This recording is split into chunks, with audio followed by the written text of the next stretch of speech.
ನಮಸ್ತೆ ವೀಕ್ಷಕರೇ, ನಾನು ಈ ದಿನ ಜೋಳದ ರೊಟ್ಟಿನ 4 ಸುಲಭವಾದ ವಿಧಾನದಲ್ಲಿ ಯಾವ ರೀತಿ ಮಾಡೋದು ಅಂತ ತೋರಿಸ್ಕೊಡ್ತಾ ಇದ್ದೀನಿ. ಮಾಡುವ ವಿಧಾನ ನೋಡೋಣ.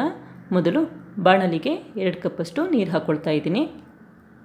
ಈಗ 1/4 ಟೇಬಲ್ ಸ್ಪೂನಷ್ಟು ಉಪ್ಪು ಹಾಕ್ಕೊಳ್ತಾ ಇದ್ದೀನಿ. ಉರಿ ಲೋ ಫ್ಲೇಮಲ್ಲಿ ಇಟ್ಕೊಂಡು ಮಾಡ್ಕೊಳ್ಳಿ.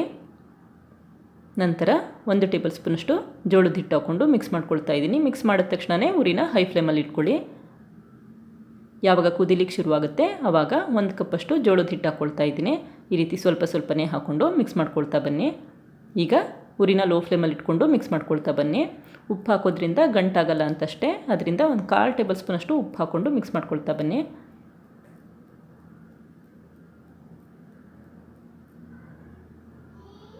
ನೋಡಿ, ಯಾವಾಗ ಈ ರೀತಿ ಮಿಕ್ಸ್ ಆದ ತಕ್ಷಣವೇ ಸ್ಟವ್ ಆಫ್ ಮಾಡ್ಕೊಳ್ಳಿ. ತುಂಬ ಹೊತ್ತು ಬೇಯಿಸಬೇಕು ಅಂತೇನಿಲ್ಲ, 1 ನಿಮಿಷದಲ್ಲಿ ರೆಡಿಯಾಗಿ ಹೋಗುತ್ತೆ. ಇದನ್ನೀಗ ಒಂದು ತಟ್ಟೆಗೆ ಎತ್ತಿಟ್ಕೊಳ್ತಾ ಇದ್ದೀನಿ. ಒಂದು ಬಟ್ಲಲ್ಲಿ ಸ್ವಲ್ಪ ನೀರು ಇಟ್ಕೊಂಡಿದ್ದೀನಿ. ಈಗ ನಾದ್ಕೊಳ್ತಾ ಇದ್ದೀನಿ. ಈ ರೀತಿ ಅಂಗೈಲಿ ನಾದ್ಕೋಬೇಕಾಗತ್ತೆ. 1 ರಿಂದ 2 ನಿಮಿಷ ನಾದ್ಕೋಬೇಕಾಗತ್ತೆ. ಯಾವಾಗ ಈ ರೀತಿ ಉಜ್ಜಿದ್ರೂ ಕೂಡ ಕಟ್ಟಾಗಲ್ಲ, ಆವಾಗ ನಾದ್ಕೊಂಡಿರೋದು ಪ್ರಮಾಣ ಕರೆಕ್ಟಾಗಿದೆ ಅಂತ.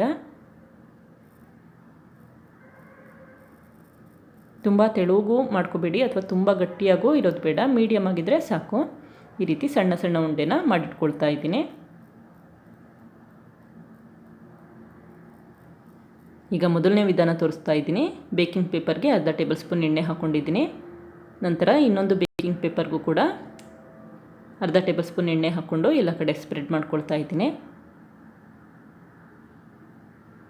ನಂತರ ಜೋಳದ ಉಂಡೆ ತೊಗೊಂಡು ಲೈಟಾಗಿ ಪ್ರೆಸ್ ಮಾಡಿಕೊಂಡು ಮಧ್ಯಭಾಗಕ್ಕೆ ಇಟ್ಕೊಂಡು ಮೇಲ್ಗಡೆ ಕೂಡ ಅರ್ಧ ಟೇಬಲ್ ಸ್ಪೂನ್ ಎಣ್ಣೆ ಹಾಕ್ಕೊಂಡಿದ್ದೀನಿ. ನಂತರ ಬೇಕಿಂಗ್ ಪೇಪರ್ ಹಾಕ್ಕೊಂಡು ಲಟ್ಟಣಿಗೆಯಲ್ಲಿ ಲಟ್ಟಿಸ್ಕೊಳ್ತಾ ಇದ್ದೀನಿ.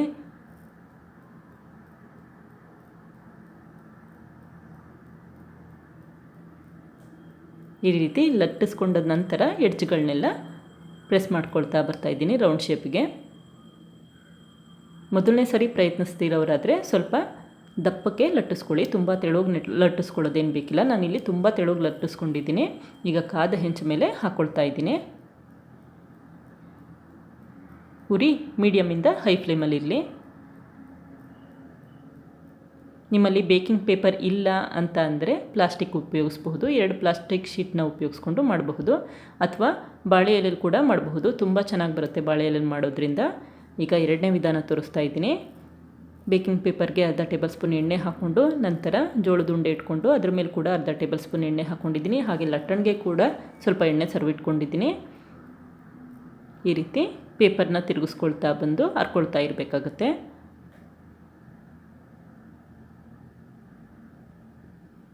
ಲಟ್ಟಣಿಗೆ ಅಂಟ್ತಾ ಇದೆ ಅಥವಾ ಹಿಟ್ಟು ಅಂಟ್ತಾ ಇದೆ ಅಂದರೆ ಇನ್ನೂ ಸ್ವಲ್ಪ ಎಣ್ಣೆ ಹಾಕ್ಕೊಂಡು ಹರ್ಕೊಳ್ಳಿ.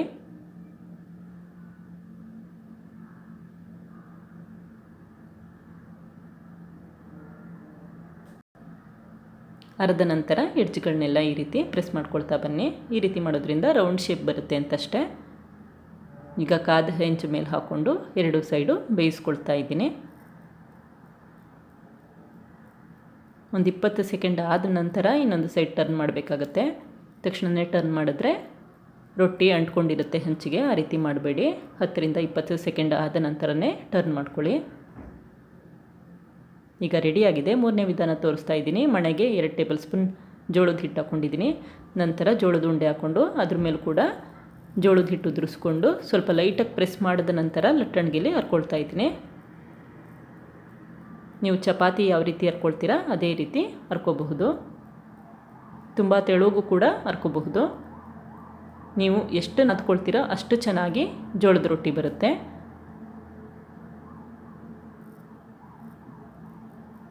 ಈಗ ಹರ್ಕೊಂಡಾಗಿದೆ. ಮೇಲ್ಗಡೆ ಜೋಳದ ಹಿಟ್ಟೇನಾದರೂ ಇದ್ದರೆ ಸ್ವಲ್ಪ ಒದ್ದೆ ಕೈಯಲ್ಲಿ ಲೈಟಾಗಿ ಪ್ರೆಸ್ ಮಾಡ್ಕೊಳ್ತಾ ಬನ್ನಿ.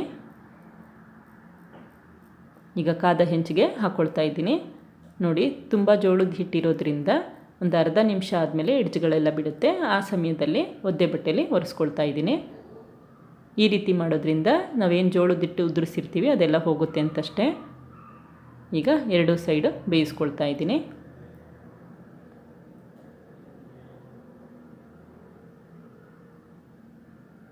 ಈಗ ಕೊನೆಯ ವಿಧಾನ ತೋರಿಸ್ತಾ ಇದ್ದೀನಿ. ಮಣೆಗೆ 2 ಟೇಬಲ್ ಸ್ಪೂನಷ್ಟು ಜೋಳದ ಹಿಟ್ಟು ಹಾಕ್ಕೊಂಡಿದ್ದೀನಿ.